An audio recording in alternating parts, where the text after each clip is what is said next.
With Money in the Bank only 3 weeks away, let's see if Raw can continue its incredible momentum. I'm your host, Boise, and this is Smack Talk Wrestling Reviews.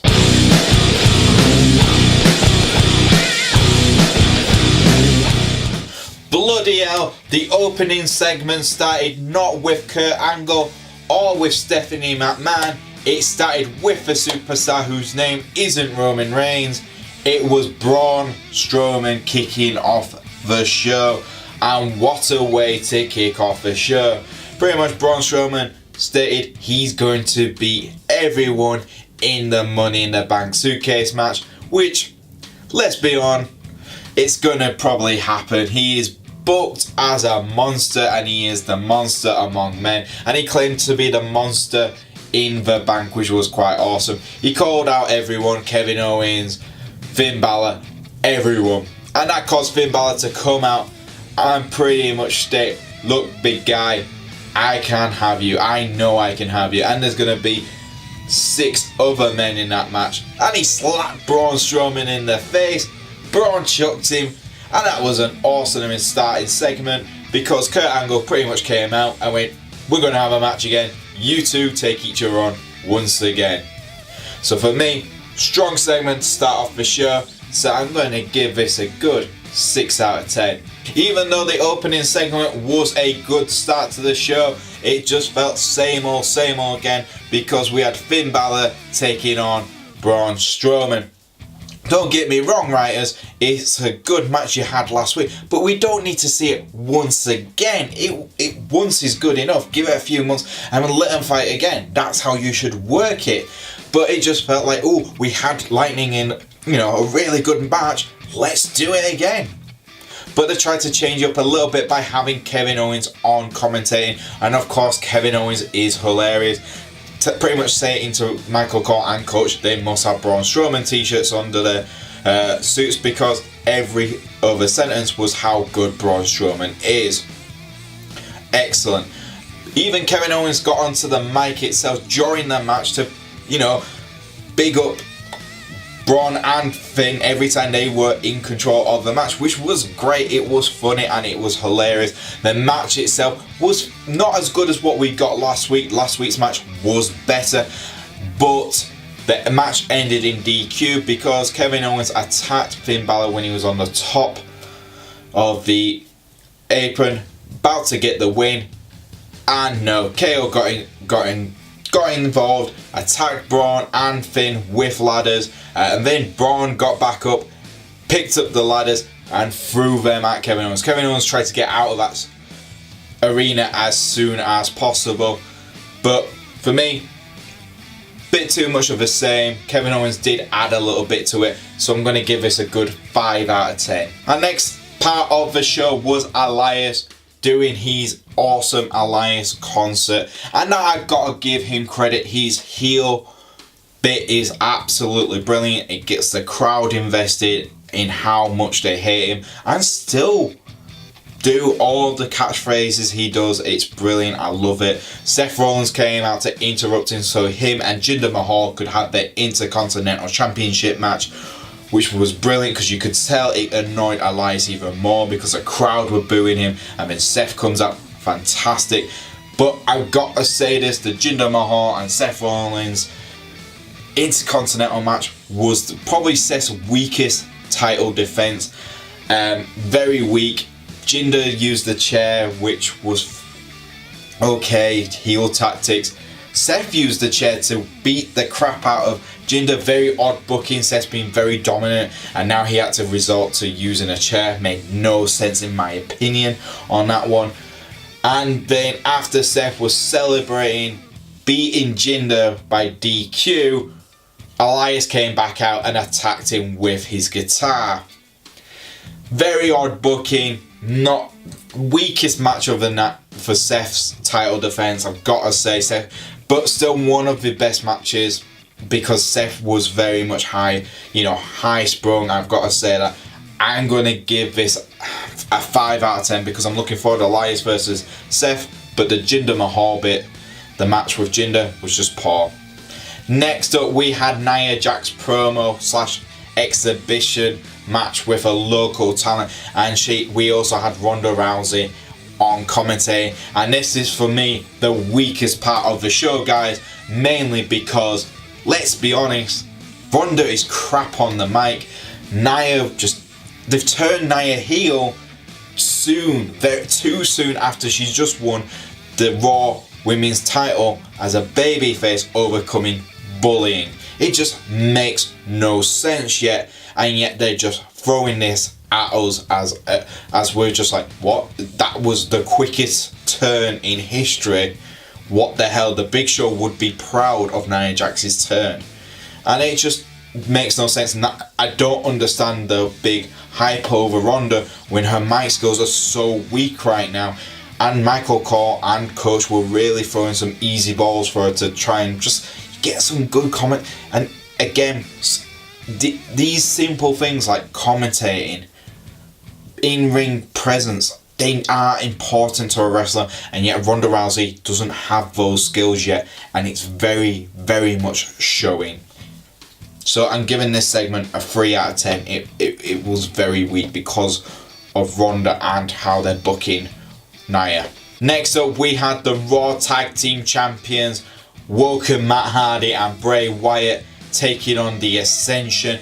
This is the same type of match I think we had a few weeks ago, and I'm gonna give this a 4 out of 10. It was no way gonna be a win for the Ascension, and Bray Wyatt and Matt Hardy got the win. No surprise. It was pain by numbers tag team match really for them, and I can't really say what. It was fine. It did what it needed to do. So there you go. Next up, we had Bobby Roode versus Kevin Owens, and this was the match set up by Kurt Angle after Kevin Owens attacked both Braun Strowman and Finn Balor in the first match of the night.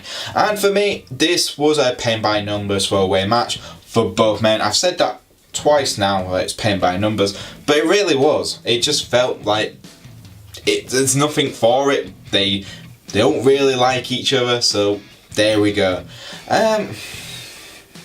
Yeah, Kevin got the win, which makes sense. They want to really, build up Kevin's momentum now for the Money in the Bank. Bobby seems like the weakest person going into Money in the Bank right now, which is a shame. He was such a great talent in the NXT roster, but now since he's gone to the main roster, it just feels weaker. And the best bit was Braun Strowman came out, beat the crap out of Kevin Owens, and then for some reason attacked Bobby Roode. Made no sense in my opinion, but they just did. 4 out of 10. Nothing special. Next up, we had Sami Zayn coming out and do a public apology for last week's segment. As you remember, that awful segment Sami Zayn and Bobby Lashley were involved in, and it was terrible. They tried to spin it and they tried to make it, creatively, like, as Sami is a heel, it's not my fault the segment sucks. It's your fault, and you should all apologise to me, which was great. I thought that was fantastic. Sami's really evolved into quite a good little heel in that, in his way, which is fun.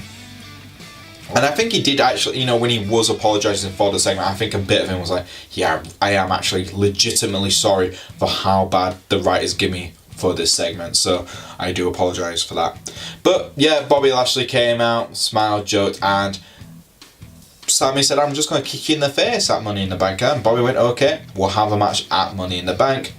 And Kurt Angle made it official. We will see Bobby Lashley versus Sami Zayn.